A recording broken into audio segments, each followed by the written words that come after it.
ફતેપુરા પંથકમાં ગતરોજ સાંજથી પડી રહેલા સાબેલાદાર વરસાદના પગલે ફતેપુરાની વલય નદી બે કાંઠે વહેતી થઈ છે। વલય નદીના ધસમસતા પાણીના પ્રવાહ સ્મશાનગૃહમાં ભરાઈ જતા સ્મશાનગૃહ પણ પાણીમાં ગરકાવ થયો હતો।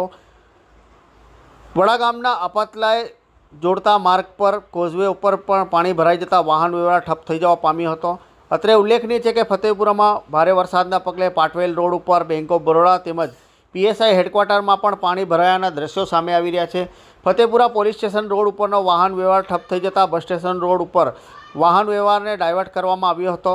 અત્રે ઉલ્લેખનીય છે કે ગતરોજ સાંજથી પડી રહેલા ફતેપુરામાં ભારે વરસાદના પગલે ફતેપુરા, કરોડિયા, સલરા, માધવા, બલૈયા, સુખસર, ઢઢેલા, ભટકવાડા, નાંદુકણ સહિતના વિસ્તારમાં ધોધમાર વરસાદ વરસતા ઠેર ઠેર પાણી ભરાવાના દ્રશ્યો સામે આવી રહ્યા છે। હાલ ફતેપુરામાં પડી રહેલા અનરાધાર વરસાદના પગલે સ્મશાન સહિત આસપાસના રહેણાંક વિસ્તારોમાં પણ વરસાદી પાણી ભરાઈ જતા લોકોને ભારે હાલાકીનો સામનો કરવો પડી રહ્યો છે।